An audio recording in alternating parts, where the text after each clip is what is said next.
Welcome to my channel. আজ আমরা জানব বৃত্তি পরীক্ষা 2025-এর সিলেবাস ও নম্বর বিভাজন সম্পর্কে। তো তোমরা এই সিলেবাসটি শুরু থেকে শেষ পর্যন্ত দেখে নেবে এবং তোমাদের বলে রাখি, বৃত্তি পরীক্ষার সমস্ত নোটস এবং সাজেশন তোমরা যদি পেতে চাও, তোমরা অবশ্যই যে নম্বর দেওয়া আছে এই নম্বরে অবশ্যই যোগাযোগ করবে। আমি হোয়াটসঅ্যাপের মাধ্যমে আমি তোমাদের সমস্ত বৃত্তি পরীক্ষার নোটস দিয়ে দেব। তো সিলেবাসটা প্রথমে দেখো। আমাদের পরিবেশ পুস্তকটি যথাক্রমে দুটি ভাগে ভাগ করে পরীক্ষা নেওয়া হয়। সমাজবিজ্ঞান ও বিজ্ঞান এই দুটি বিষয়ে পরীক্ষা নেওয়া হয়। সমাজবিজ্ঞান, ইতিহাস ও ভূগোল আর বিজ্ঞান। সমাজবিজ্ঞানের জন্য তোমাদের পূর্ণমান থাকছে 100 এবং বিজ্ঞানের জন্য পূর্ণমান থাকছে 50। মোট 150 নম্বরের পরীক্ষা কিন্তু তোমাদের আমাদের পরিবেশ পুস্তকটি থেকে নেওয়া হয়। তো তোমরা যদি সমস্ত নোটস তোমরা যদি পেতে চাও, তোমরা অবশ্যই কিন্তু যে নম্বরটা দেওয়া আছে এই নম্বরে অবশ্যই যোগাযোগ করবে। আমি তোমাদের সমস্ত নোটস হোয়াটসঅ্যাপের মাধ্যমে পাঠিয়ে দেব। তো প্রথমে আমরা বাংলা পাতাবাহার সম্পর্কে জেনে নিই। বাংলা পাতাবাহার তোমাদের 1 থেকে 134 পাতার মধ্যে পড়তে হবে এবং ভবিষ্যতে যদি আবার কিছু পাতা বাড়ানো হয়, ধরে নাও 5 পাতা বা 10 পাতা যদি বাড়ানো হয়, আমি তোমাদের নেক্সট ভিডিওতে জানিয়ে দেব যখন বাড়ানো হবে। তোমরা অবশ্যই চ্যানেলটি সাবস্ক্রাইব করে রাখবে এবং ভিডিওটি শেয়ার করবে। দেখো, ব্যাকরণ তোমাদের পড়তে হবে বর্ণ, শব্দার্থ, বাক্য, পদ পরিবর্তন, এক কথায় প্রকাশ, বচন, লিঙ্গ পরিবর্তন, বর্ণ বিশ্লেষণ, বিপরীত শব্দ। তোমাদের যা কিছু থাকবে ব্যাকরণের সমস্ত পাঠ্যপুস্তক নির্ভর, অর্থাৎ তোমাদের পাঠ্যপুস্তকে যা আছে সেগুলোর মধ্য থেকে আসবে। তো আমি তোমাদের যে সাজেশনগুলো বা যে নোটসগুলো দেব, এই নোটসে কিন্তু তোমরা সমস্ত কিছু পেয়ে যাবে এবং আমার নোটসগুলো যদি তোমরা ভালোভাবে পড়ো, তোমরা কিন্তু অবশ্যই প্রত্যেকটা বিষয় 100-র মধ্যে 100 বা 50-এর মধ্যে 50ই পাবে।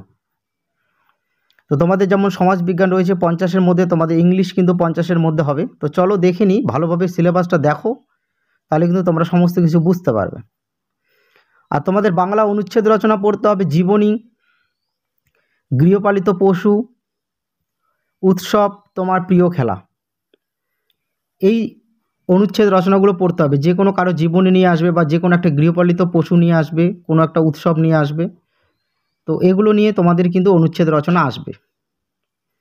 আর তোমাদের গণিত থাকবে 1 থেকে 214 পাতা এবং তোমাদের পূর্ণমান থাকবে 100।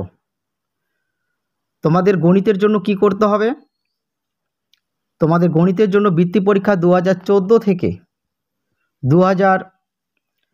2024 পর্যন্ত যে অঙ্কগুলো এসেছিল সেই অঙ্কগুলো প্র্যাকটিস করতে হবে।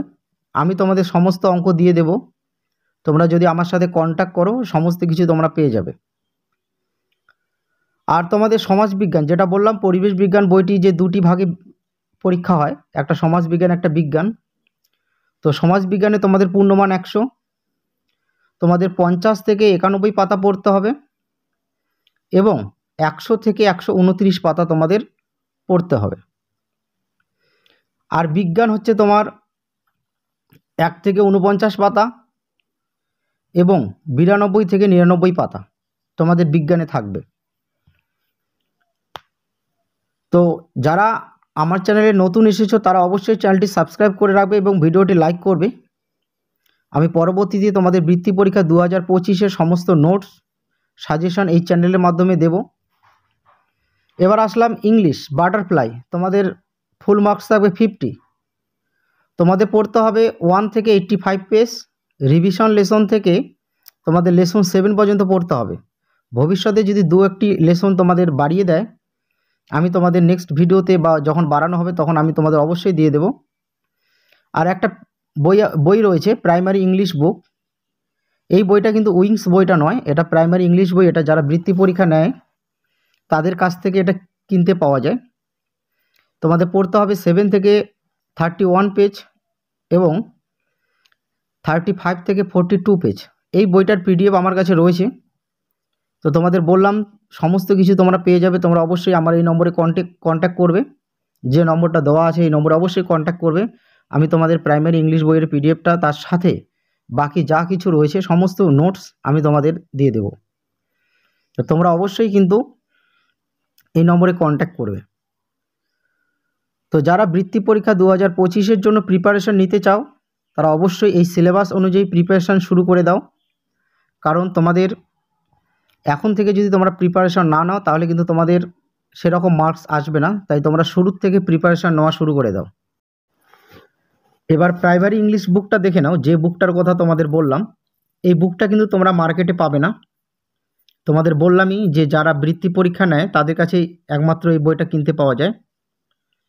তো তোমরা দেখে নাও, এই যে বইটা রয়েছে এই বইটায় যে সমস্ত এক্সারসাইজ রয়েছে সেই এক্সারসাইজগুলো ভালোভাবে তোমাদের প্র্যাকটিস করতে হবে। এই এক্সারসাইজগুলো থেকে কিন্তু তোমাদের প্রশ্ন আসে। তোমাদের ইংলিশে যে 50 মার্কস থাকবে সেই 50 মার্কসের মধ্য থেকে কিন্তু এই বইটা থেকে কিন্তু তোমাদের ম্যাক্সিমাম 30 মার্কস থাকে। তো এই 30 মার্কস পাওয়ার জন্য তোমাদের অবশ্যই এই বইটা কিন্তু তোমাদের পড়তে হবে।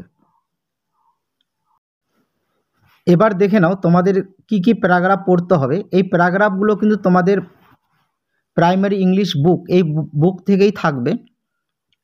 তো দেখো, তোমাদের পড়তে হবে রবীন্দ্রনাথ ট্যাগোর,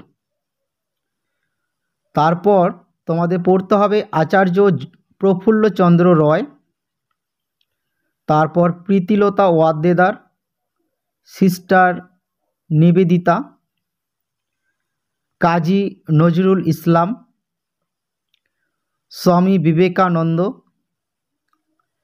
তারপর পড়তে হবে এপিজে আব্দুল কালাম, তারপর সুশীল কুমার মুখার্জি, তারপর তোমাদের পড়তে হবে ইন্ডিয়ানস ন্যাশনাল ফ্ল্যাগ। এছাড়াও তোমাদের এক্সট্রাভাবে কিছু প্যারাগ্রাফ পড়তে হবে, যে প্যারাগ্রাফগুলো আমি তোমাদের এই চ্যানেলের মাধ্যমে সাজেশন হিসাবে দিয়ে দেব। তো যারা আমার চ্যানেলে নতুন এসেছো তারা অবশ্যই চ্যানেলটি সাবস্ক্রাইব করবে এবং ভিডিওটি লাইক করবে। এবার আমরা জেনে নেব যে তোমাদের পরীক্ষা কোন মাসে হয়। তো দেখো, তোমাদের পরীক্ষা প্রতি বছর কিন্তু সেপ্টেম্বর মাসে হয়ে থাকে। তো তোমাদের পরীক্ষা সেপ্টেম্বর মাসের 10 থেকে 20 তারিখের মধ্যে কিন্তু হওয়ার কথা। তো এবছর হয়তো সেপ্টেম্বর মাসের 1 তারিখ থেকেও হতে পারে। তো তোমরা মনে রাখবে যে তোমাদের কিন্তু সেপ্টেম্বর মাসেই পরীক্ষা হবে, সেটা 1 তারিখ থেকে হোক আর 10 তারিখ থেকে হোক। তো এই হলো আজকের বিষয়। যারা আমার চ্যানেল নতুন তারা অবশ্যই কিন্তু চ্যানেলটি সাবস্ক্রাইব করে রাখবে।